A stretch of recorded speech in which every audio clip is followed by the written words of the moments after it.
नमस्कार। Sunil science study YouTube channel पर आपका हार्दिक स्वागत है। जैसे आप देख रहे हो 12 क्लास केमिस्ट्री बोर्ड एग्ज़ाम 2022-23 के महत्वपूर्ण क्वेश्चनों की सीरीज, जिसमें आज लेसन नंबर 6 जिसका नाम है यहाँ पर तत्वों के निष्कर्षण के सिद्धांत व प्रक्रम। मैं हूँ आपके साथ सुनील कुमार। यदि आपको क्वेश्चनों की सीरीज अच्छी लगे तो वीडियो को ज़्यादा से ज़्यादा शेयर करें और चैनल को सब्सक्राइब अवश्य करें।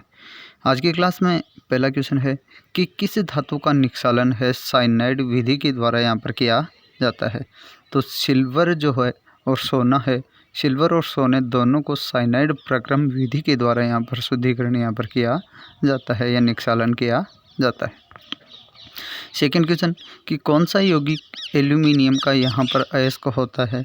तो उसका आंसर है यहाँ पर Al2O3 × 2H2, यानी कि एल्यूमिनियम ऑक्साइड में 2 जल के अणु यहाँ पर प्रेजेंट होते हैं, वही एक एल्यूमिनियम का अयस्क अर्थात राइट आंसर है बेटा द। थर्ड क्वेश्चन कि भूप्रपटि में सबसे अधिक मात्रा में पाई जाने वाली धातु है वो कौन सी है। तो भूप्रपटि में यहाँ पर देखी जाए तो ऑक्सीजन जो गैस के रूप में, नाइट्रोजन गैस के रूप में, उसके अलावा धातु के रूप में पाई जाने वाली जो धातु है वो है यहाँ पर थर्ड क्वेश्चन का राइट आंसर एल्यूमिनियम। एल्यूमिनियम है यहाँ पर 8.7% यहाँ पर भूप्रपटि में पाई जाती है। फोर्थ क्वेश्चन कि अयस्कों के सांद्रण को फेन पलवन विधि कौन से अयस्कों के लिए यहाँ पर प्रयुक्त की जाती है। तो फेन पलवन विधि या झाग पलवन विधि जो होती है वो सल्फाइड अयस्कों के लिए यहाँ पर काम में ली जाती है। राइट आंसर बी होगा। पांचवा क्वेश्चन कि सल्फाइड अयस्कों को ऑक्साइड में परिवर्तित करने की प्रक्रिया को क्या कहा जाता है। तो उसे भर्जन कहा जाता है। भर्जन की प्रक्रिया के द्वारा सल्फाइड अयस्कों को ऑक्साइडों में यहाँ पर परिवर्तित किया जाता है। छठवां क्वेश्चन कि कॉपर के धातु क्रम में फेरस ऑक्साइड की अशुद्धि को हटाने के लिए प्रयुक्त किया जाने वाला जो गालक होता है वो कौन सा होता है। तो SiO2 यानी कि सिलिका ऑक्साइड जो होता है वो यहाँ पर फेरस ऑक्साइड की अशुद्धि को दूर हटाने के लिए काम में लिया जाता है। सातवां क्वेश्चन मैग्नेटाइट अयस्क कौन सा है।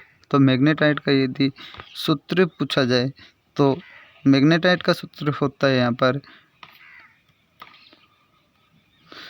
Fe3O4। मैग्नेटाइट का राइट आंसर द आंसर होगा Fe3O4।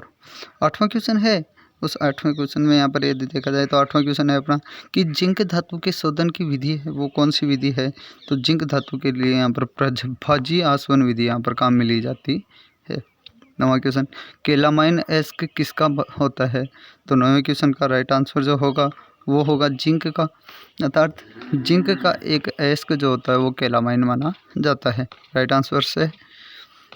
दसवां क्वेश्चन कि धातु क्रम में निस्तापन प्रक्रम है किस प्रकार के अयस्कों के लिए यहाँ पर प्रयुक्त नहीं होता है।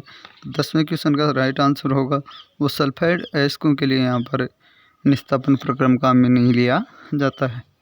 11वां क्वेश्चन मंडल परिष्करण विधि किस धातु के शोधन के लिए प्रयुक्त की जाती है। तो 11वें क्वेश्चन का राइट आंसर होगा वो जर्मेनियम होगा, अर्थात जर्मेनियम जो है वो यहाँ पर धातु शोधन के लिए यहाँ पर मंडल परिष्करण जर्मेनियम और टाइटेनियम दोनों के लिए यहाँ पर प्रयुक्त की जाती है। अगला क्वेश्चन संख्या 12 कि Al2O3 के विद्युत अपघटन से एल्यूमिनियम से प्राप्त करने की विधि है वो कौन सी विधि कहलाती है। तो वो वॉन ऑर्गेल विधि यहाँ पर कहलाती है, जिसमें Al2O3 से यहाँ पर शुद्ध एल्यूमिनियम प्राप्त किया जाता है। 13वां क्वेश्चन कि नीलम खनिज है तो किसका खनिज है। तो एल्यूमिनियम का खनिज होता है, जिसमें यहाँ पर कुछ अशुद्धियाँ मिली हुई होती हैं। उन अशुद्धियों के कारण जो पत्थर नीलम पत्थर प्राप्त यहाँ पर किया जाता है। 14 नंबर का क्वेश्चन कि कॉपर के विद्युत अपघटनी शोधन में सोने की कुछ मात्रा किस रूप में यहाँ पर पाई जाती है। तो 14वें क्वेश्चन को तो रोनोड पंख के रूप में यहाँ पर ये इसमें विद्युत अपघटनी शोधन में यहाँ पर सोने की मात्रा यहाँ पर पाई जाती है, अर्थात 14वें क्वेश्चन का राइट आंसर होगा वो सही होगा। 15वां क्वेश्चन कि किसी धातु के धातु क्रम में थर्माइट विधि का प्रयोग किया जाता है। तो 15वें क्वेश्चन का राइट आंसर जो है वो क्रोमियम होगा, यानी कि थर्माइट प्रक्रम के द्वारा क्रोमियम का यहाँ पर शुद्धिकरण किया जाता है। 16वां क्वेश्चन कि सोडियम के निष्कर्षण की विधि है वो कौन सी विधि है। तो डाउ की विधि के द्वारा सोडियम का यहाँ पर निष्कर्षण किया जाता है। 7वां क्वेश्चन कि चांदी के धातु क्रम से बना हुआ यौगिक जो है वो कौन सा यौगिक है? तो चांदी के धातु क्रम में यदि देखा जाए तो यहाँ पर NaAgCN2 जो साइनाइड प्रक्रम में यहाँ पर चांदी का धातु क्रम प्राप्त होता है वो है सोडियम डाइसाइनाइड अर्जेंटम। वो यहाँ पर चांदी के यानी कि धातु क्रम में प्राप्ति यौगिक होता है। 18वां क्वेश्चन कि गालक गलनीय शुद्धियों को गलाकर यहाँ पर बनाता है, किसका निर्माण करता है? यदि उसका आंसर देखा जाए तो वो है धातुमल। यानी कि गलनीय अशुद्धियाँ जो गलती हैं वो धातुमल के द्वारा यहाँ पर प्राप्त होती हैं। राइट आंसर ब होगा। 19वां क्वेश्चन कि किसमें लोहा और तांबा दोनों उपस्थित होते हैं? यानी कि कौन सा अयस्क है ऐसा जिसमें लोहा और तांबा दोनों प्रकार की अशुद्धियाँ यहाँ पर पाई जाती हैं? तो चेल्कोपायराइट में यहाँ पर तांबा और लोहा दोनों यहाँ पर पाई जाती है। क्वेश्चन संख्या 20 कि सामान्यतः सल्फाइड अयस्कों के रूप में पाई जाने वाली धातु है वो कौन सी है? तो कौन कौन सी धातु यहाँ पर सल्फाइड अयस्कों के रूप में पाए जाते हैं? उसका आंसर देखा जाए तो चांदी, कॉपर और लेड ये तीनों यहाँ पर सल्फाइड अयस्कों के रूप में पाए जाते हैं। अर्थात राइट आंसर जो है वो ए है। 21वां क्वेश्चन कि धातुओं की निष्कर्षण में कार्बन आधारित अपचयन विधि का प्रयोग किन अयस्कों में नहीं होता है? तो यहाँ पर Al2O3 से एल्यूमिनियम की निष्कर्षण में यहाँ पर इनका प्रयोग नहीं किया जाता है। तो राइट आंसर स होगा। यह मल्टीपल चॉइस क्वेश्चन कंप्लीट है। आगे वन लाइनर क्वेश्चन, क्योंकि इस लेसन में से अक्सर 2 ही नंबर के क्वेश्चन पूछे जाते हैं, जिसमें से एक क्वेश्चन यहाँ पर वन लाइनर और एक क्वेश्चन ब्लूप्रिंट में यहाँ पर मल्टीपल चॉइस पर आधारित यहाँ पर क्वेश्चन दे रखे हैं। तो कुछ लघुतरात्मक प्रश्नों की सीरीज में पहला क्वेश्चन कि धातु क्रम किसे कहते हैं? तो अयस्कों से धातु के पृथक्करण में प्रयुक्त संपूर्ण वैज्ञानिक और प्रौद्योगिकी प्रक्रिया को ही क्या कहा जाता है? यहाँ पर धातु क्रम कहा जाता है। यानी कि जो भी विधियाँ यहाँ पर वैज्ञानिक और प्रौद्योगिकी प्रक्रिया काम में ली जाती है उसे धातु क्रम यहाँ पर कहते हैं। सेकेंड क्वेश्चन मेलेकाइट अयस्क का सूत्र क्या है? तो मेलेकाइट का सूत्र जो होता है कॉपर कार्बोनेट के साथ में कॉपर हाइड्रोक्साइड जब मिला हुआ होता तो उसे मेलेकाइट अयस्क के नाम से पुकारा जाता है। थर्ड क्वेश्चन कि अयस्क के सांद्रण की प्रवीय धावन विधि का मुख्य आधार क्या होता है? तो धावन विधि में इस विधि या यह विधि अयस्क का गेंग कणों अपेक्षित घनत्वों के अंतर पर यहाँ पर निर्भर करता है, अतः इसे गुरुत्वीय पृथक्करण विधि भी कहते हैं।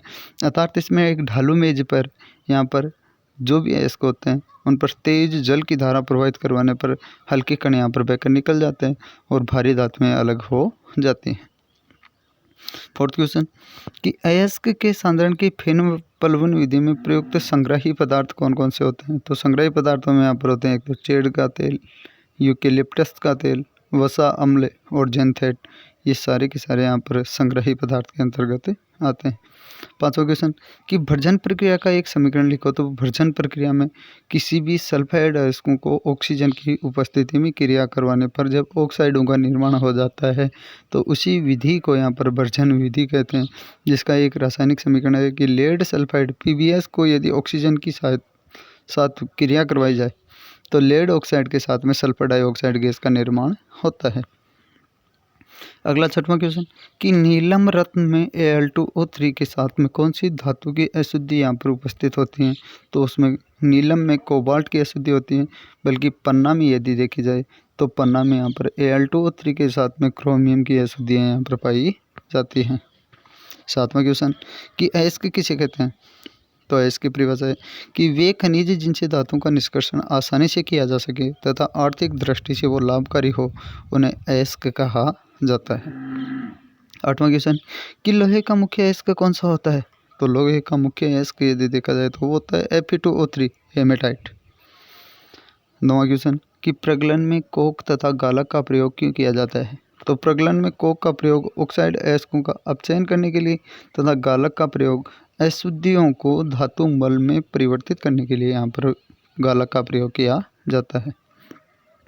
10वां क्वेश्चन है कि शोधन की आसवन विधि कौन सी धातुओं के लिए उपयोगी होती है? तो यहाँ पर कम क्वथनांक वाली धातुएं जैसे जिंक, पारा, कैडमियम आदि के लिए यहाँ पर आसवन विधि काम में ली जाती है। आसवन विधि में जिनके क्वथनांकों में यहाँ पर कम अंतर होता है उन धातुओं का शुद्धिकरण यहाँ पर आसवन विधि के द्वारा किया जाता है। 11वां क्वेश्चन कि सोडियम धातु किसे प्राप्त की जाती है? तो गलित सोडियम क्लोराइड के विद्युत अपघटन से यहाँ पर सोडियम धातु को प्राप्त किया जा सकता है। 12वां क्वेश्चन मुक्त ऊर्जा परिवर्तन तथा निकाय के रेडॉक्स युग्म के इलेक्ट्रोड विभव के मध्य संबंध क्या होता है? अर्थात उसका संबंध होता है del G naught equal to minus n F E node.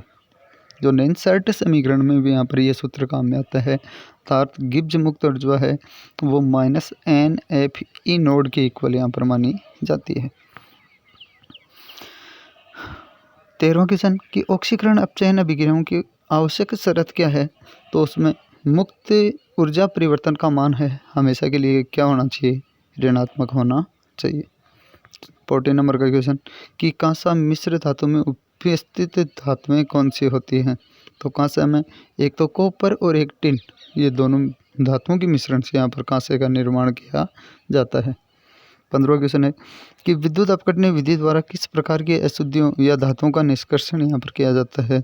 तो अत्यधिक क्रियाशील जो धातुएं होते हैं जैसे sodium, potassium, magnesium, aluminium, ferrous, इनका शुद्धिकरण के लिए या विद्युत अपघटन विधि यहाँ पर काम में ली जाती है।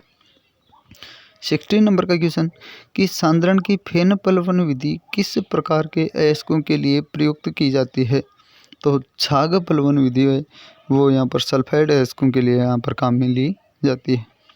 17वां क्वेश्चन गालक किसे कहते हैं? तो गालक की डेफिनेशन है कि वे पदार्थ जो अशुद्धियों के गलनांक को कम करने के लिए प्रगलन प्रक्रम में मिलाए जाते हैं वो गालक कहलाते हैं। अर्थात अशुद्धियों के गलनांक को कम करने के लिए जिन पदार्थों को काम में लिया जाता है वो गालक कहलाते हैं। अगला 18वां क्वेश्चन है कि आधात्री या गेंग किसे कहते हैं? तो आधात्री की डेफिनेशन क्या है कि अयस्क के साथ उपस्थित अवांछित पदार्थों जैसे कंकड़, रेत तथा मिट्टी को आधात्री या मैट्रिक्स या गेंग कहा जाता है। 19वां क्वेश्चन पलवन कारक किसे कहते हैं? तो पलवन कारक की डेफिनेशन है कि वे पदार्थ जो सल्फाइड अयस्क के कणों को जल प्रतिकर्षी बनाकर जल की सतह पर लाते हैं उन्हें ही पलवन कारक कहते हैं, यानी कि झागों के रूप में ऊपर आ जाते हैं वो पलवन कारक कहलाते हैं। 20वां क्वेश्चन झाग पलवन विधि में से बहुत important one liner question put up होते हैं, उसमें सभी क्वेश्चन ध्यान देने योग्य हैं। अगला क्वेश्चन है कि पलवन कारकों के 2 उदाहरण बताइए। तो उसमें पलवन कारक के लिए एक तो सोडियम एथिल जेंथेट तथा दूसरा सोडियम एमिल जेंथेट यहाँ पर पलवन कारकों के रूप में काम में लिए जाते हैं। 21वां क्वेश्चन कि किस प्रकार के अयस्कों के लिए निस्तापन प्रक्रम की आवश्यकता होती है? तो जलयोजित ऑक्साइड, कार्बोनेट तथा हाइड्रोक्साइड अयस्कों के लिए निस्तापन प्रक्रम की यहाँ पर आवश्यकता होती है। 22वां क्वेश्चन कि थर्माइट क्या होता है? तो धातु ऑक्साइड तथा एल्यूमिनियम चूर्ण के मिश्रण को ही यहाँ पर थर्माइट कहा जाता है। अर्थात धातु ऑक्साइड और एल्यूमिनियम का चूर्ण यदि आपस में मिला दिया जाए तो उसे थर्माइट कहा जाता है। 23वां क्वेश्चन कि स्तंभ वर्ण लेखिकी में प्रयुक्त अधिशोषक का नाम बताइए। तो स्तंभ वर्ण लेखिकी में यहाँ पर एल्यूमिना जेल Al2O3 यहाँ पर काम में लिया जाता है। 24 नंबर का क्वेश्चन कि कॉपर का शोधन किस विधि के द्वारा किया जाता है? तो कॉपर का शोधन के लिए यहाँ पर विद्युत अपघटनी विधि यहाँ पर काम में ली जाती है। 25वां क्वेश्चन कि सिलिकॉन के शोधन की विधि का नाम बताइए। तो सिलिकॉन को शोधन के लिए यहाँ पर मंडल परिष्करण विधि यहाँ पर काम में ली जाती है। 26वां क्वेश्चन कि कॉपर तथा मैग्नीशियम के मिश्रण में से धातु को किस विधि के द्वारा पृथक किया जाता है तथा क्यों किया जाता है? तो कॉपर और मैग्नीशियम के मिश्रण को द्रवण विधि के द्वारा यहाँ पर पृथक किया जाता है क्योंकि मैग्नीशियम की तुलना में कॉपर का गलनांक है वो क्या होता है? अधिक होता है, इसी कारण इनका पृथक्करण यहाँ पर किया जाता है। 27 नंबर का क्वेश्चन कि जिंक तथा आयरन के मिश्रण के पृथक्करण की एक विधि का नाम बताओ। तो जिंक और आयरन के गलनांक का मान यहाँ पर कम होता है, इसी कारण से आसवन विधि के द्वारा यहाँ पर पृथक किया जाता है। अगला क्वेश्चन है 28वां क्वेश्चन कि प्रगलन की प्रक्रिया कौन सी भट्टी में की जाती है? तो प्रगलन की प्रक्रिया जो होती है वो वात्या भट्टी में यहाँ पर संपन्न करवाई जाती है। सेकेंड लास्ट क्वेश्चन है आज की क्लास का कि झाग पलवन विधि में अवनमक की क्या भूमिका होती है? तो अवनमक जो होते हैं झाग या केन को कम करने के लिए झाग पलवन विधि में यहाँ पर काम में लिए जाते हैं। 13 नंबर का लास्ट क्वेश्चन है आज की क्लास का कि ढलवां लोहे में कार्बन की प्रतिशतता कितनी होती है, तो 3%, बल्कि पिटवां लोहे में यदि कार्बन की प्रतिशतता देखी जाए तो वो 0.2 से 0.5% तक यहाँ पर होती है। छठवीं लेसन में ये महत्वपूर्ण क्वेश्चनों की सीरीज है और भी बहुत महत्वपूर्ण क्वेश्चन है यहाँ पर सत्र 2022-23 में इंपॉर्टेंट क्वेश्चनों की सीरीज यही है। इसलिए वीडियो आपको अच्छा लगे तो ज़्यादा से ज़्यादा शेयर करें और चैनल को सब्सक्राइब अवश्य करें। जय मां शारदे, जय हिंद, जय भारती।